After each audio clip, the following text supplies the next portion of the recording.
నమస్తే, నేను మీ Gaurav. Welcome back to our channel unique updates. మన ఇండియన్ ఇండస్ట్రీలో ఇప్పటివరకు ఎక్కువ బడ్జెట్ ఉన్న మూవీస్ ఏది అంటే మనకు తెలిసిన ఐడియా ప్రకారం ప్రజెంట్ వస్తున్న మూవీస్ ఏవైతే ఉందో అల్లు అర్జున్ గారి సినిమా ఏదైతే రాబోతుందో ఆ సినిమాకు దాదాపు 800 కోట్లు పెడుతున్నట్టు మనకు ఇన్ఫర్మేషన్ అయితే రావడం జరిగింది. తర్వాత ఎస్ఎస్ఎంబి సినిమాకి దాదాపు 1000 కోట్ల వరకు అవుతుందని చెప్పి అక్కడ కూడా మనకి ఇన్ఫర్మేషన్ అయితే రావడం జరిగింది.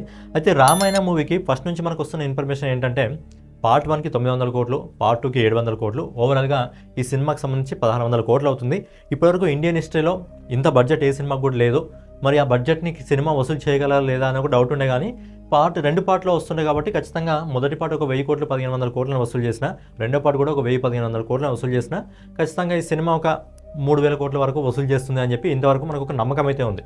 అయితే ఈ సినిమాకి సంబంధించిన డైరెక్టర్ ఎవరంటే నితీష్ తివారీ. సో నితీష్ తివారీ రీసెంట్గా ఒక ఇంటర్వ్యూ జరిగింది. ఆ ఇంటర్వ్యూలో నితీష్ తివారీ ఈ సినిమాకి సంబంధించి బడ్జెట్ గురించి ఒక షాకింగ్ రివీల్ అయితే ఇవ్వడం జరిగింది.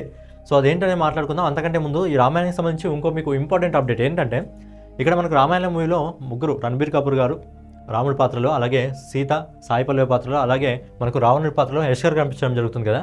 కానీ ఈ పాత్రల కోసం ఇంతకుముందు డైరెక్టర్ గారు అయితే వేరే వాళ్ళని అనుకోవడం జరిగిందంట. ఎవరంటే మహేష్ బాబు గారు రాముడి పాత్రలో, అలాగే దీపికా పదుకొనే సీత పాత్రలో, అలాగే హృతిక్ రోషన్ గారు మనకు రావణాసుడి పాత్రలో అయితే డైరెక్టర్గా అనుకోవడం జరిగిందంట. కాకపోతే ఏంటంటే డేట్ ఇష్యూ వల్ల ఏదైతే ఇప్పుడు మహేష్ బాబు గారు ఎస్ఎస్ఎంబి 29 చేయడం జరుగుతుంది కాబట్టి డేట్ ఇష్యూ వల్ల అయితే ఆ పాత్రల కోసం మారడం జరిగింది. ఆ పాత్రల కోసం వీలైతే తీసుకోవడం జరిగింది అని చెప్పి ఒక ఇన్ఫర్మేషన్ అయితే రావడం జరుగుతుంది. సో పైన ఈ సినిమాకి సంబంధించి మనం బడ్జెట్ గురించి మాట్లాడుకున్నట్టయితే ఎవరైతే ఈ సినిమాకి సంబంధించిన ప్రొడ్యూసర్ ఉన్నారో నమిత్ మల్హోత్రా, ఆయన రీసెంట్గా ఒక పోడ్కాస్ట్లో పాల్గొంటూ ఈ సినిమాకి సంబంధించిన బడ్జెట్ని అయితే రివీల్ చేయడం జరిగింది. మనమందరం అనుకున్నది దాదాపు 1600 కోట్లు అనుకున్నాం. ఒక సినిమా మరీ కంప్లీట్ అయిపోతే ఇంకో 100-200 కోట్లు ఎక్స్ట్రా అనుకున్నాం, 1800 కోట్లు అనుకోవడం జరిగింది. కానీ ఈ సినిమా బడ్జెట్ అంట 4000 కోట్లు. సో ఇప్పటివరకు ఇండియన్ హిస్టరీలో ఏదైతే ఎస్ఎస్ఎంబి ఉందో, ఎస్ఎస్ఎంబి ఇంకా మనకు ఇది అల్లు అర్జున్ ఇంకా అట్లీ మూవీ ఉందిగా, 2 సినిమాల బడ్జెట్ కలిపితే కూడా దానికంటే డబుల్ బడ్జెట్, 2 పార్ట్లకు కలిపి 4000 కోట్లు. ఇక మొత్తం అందులోనే ఇక మళ్ళీ తర్వాత హీరో రెమ్యునరేషన్ సపరేట్, లేదంటే ఇంకేదైనా సపరేట్ అలా లేదు, మొత్తం 4000 కోట్లలో ఉన్నాయి.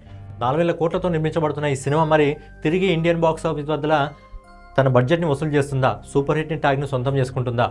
మరి ఇప్పుడు 4000 కోట్లు అంటే ఆ సినిమా ఒక 5000 కోట్లను కలెక్ట్ చేస్తే అది హిట్ ట్యాగ్ని సొంతం చేసుకోవడం జరుగుతుంది. బ్లాక్ బస్టర్ హిట్ కావాలంటే ఆ సినిమా దానికంటే డబుల్ వసూలు చేయాల్సి వస్తుంది. మరి సినిమా వసూలు చేయగలదా అంటే ఒక అవకాశం ఉంది. సినిమా ఖచ్చితంగా 10,000 కోట్ల వరకు వెళ్ళొచ్చు అని చెప్పి ఒక అవకాశం అయితే ఉంది. అది ఎందుకని చెప్తున్నామంటే, అంత క్లారిటీగా ఎందుకు చెప్తున్నామంటే, ఈ సినిమాకి సంబంధించి ఎవరైతే డైరెక్టర్ గారు ఉన్నారో, డైరెక్టర్ గారు ఇంతకుముందు మాట్లాడుతూ ఒకసారి ఒక వార్త చెప్పడం జరిగింది. ఏంటంటే ఏదైతే రామాయణ మూవీని మేము ఫ్యూచర్లో తీసుకురాబోతున్నామో అందులో మేము ఒక టెక్నాలజీని వాడడం జరుగుతుంది. ఆ టెక్నాలజీ వల్ల ఏమవుతుందంటే, ఇప్పుడు బేసిక్గా మనం పాన్ ఇండియాలో సినిమా 5 లాంగ్వేజ్లో వస్తుంది కదా.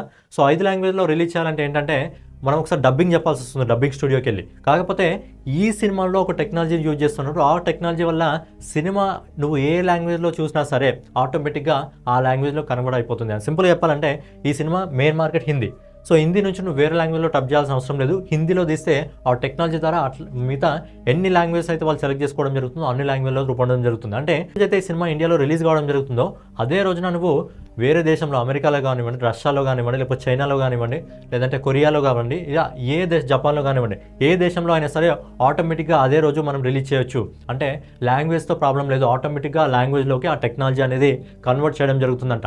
సో ఆ టెక్నాలజీని వాడడం జరుగుతుంది కాబట్టి ఇంత బడ్జెట్ అయితే కావడం జరుగుతుంది. యాక్చువల్లీ అవతార్ సినిమా కూడా దాదాపు 3700 కోట్లు ఏమో అయిందంట. కానీ ఈ సినిమాకి అంతకంటే ఎక్కువ 4000 కోట్లు. మరి దేనికోసం అవుతుందబ్బా అంటే ఈ టెక్నాలజీ. సో ఈ టెక్నాలజీ వల్ల ఒకసారి మనం సినిమా తీస్తే మిగతా అన్ని లాంగ్వేజ్లో ఆటోమేటిక్గా కన్వర్ట్ అయిపోవడం జరుగుతుందంట ఆ టెక్నాలజీ వల్ల.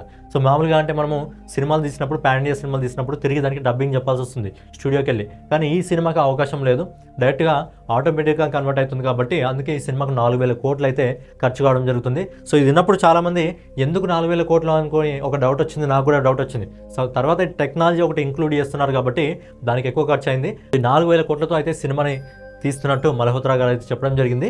మరి రికవరీ చేస్తుందా అంటే రికవరీ చేసే అవకాశం ఉంది. ఎందుకంటే ఏదైతే మన ఇండియాకి సంబంధించిన మూవీస్ ఉంటాయో మూవీస్ని ఫారెన్ కంట్రీలో ఎక్కువగా ఇష్టపడడం జరుగుతుంది. ఇది మన రామాయణానికి సంబంధించి హిందూ ధర్మానికి సంబంధించిన మూవీ కాబట్టి ఇలాంటి సినిమాలు చూడడానికి ఎక్కువగా వేరే దేశాల్లో ఉన్న వాళ్ళు ఎక్కువగా ఇంట్రెస్ట్గా ఉన్నారు కాబట్టి రీసెంట్గా మనం చూసుకున్నట్టయితే మన దేశానికి సంబంధించి చాలా ఆచార వ్యవహారాలను కూడా వేరే దేశాల్లో పాటించడం జరుగుతుంది. మన టెంపుల్స్ని వాళ్ళ దేశాల్లో నిర్మించుకోవడం జరుగుతుంది. కాబట్టి ఇలా రామాయణానికి సంబంధించి మన రామాయణం తెలియజేసే, మన రామాయణం గొప్పతనం తెలియజేసే ఒక సినిమా వస్తే ఖచ్చితంగా ప్రపంచ దేశాలు చూడడానికి ఇష్టపడతాయి. కాబట్టి ఇలాంటి టెక్నాలజీని వాడడం జరుగుతుంది. అందుకే ఈ సినిమాకి 4,000 కోట్లు అయితే అవడం జరుగుతుంది. రామాయణ సినిమా 4,000 కోట్ల బడ్జెట్తో నిర్మించడం జరుగుతుంది. మరి ఈ సినిమా బాక్స్ ఆఫీస్ వద్ద ఎన్ని కోట్లు వసూలు చేసే అవకాశం ఉంది? సో టెక్నాలజీని యూజ్ చేస్తున్నారు. అలాగే ఏ దేశంలో అయినా ఒకటేసారి ఇండియాలో ఏ రోజు అయితే రిలీజ్ చేయడం జరుగుతుందో అదే రోజు మిగతా దేశాల్లో రిలీజ్ చేస్తున్నారు. కాబట్టి మొదటి రోజు సినిమా ఖచ్చితంగా 500 కోట్లు, 600 కోట్లు, వీలైతే 700 కోట్లు కూడా కొట్టే అవకాశం ఉంటుంది ప్రపంచవ్యాప్తంగా. సో దీనికి సంబంధించి మీరేమనుకుంటున్నారు? మొదటి రోజు సినిమా ఎన్ని కోట్లను వసూలు చేసే అవకాశం ఉందనేది మీ అభిప్రాయాన్ని కామెంట్ రూపంలో తెలియజేయండి. డైలీ ఇలాంటి వీడియోస్ కోసం మన యూనిక్ అప్డేట్ ఛానల్ సబ్స్క్రైబ్ చేసుకొని బెల్ ఐకాన్ అయితే ఆన్లో పెట్టుకొని. జై హింద్.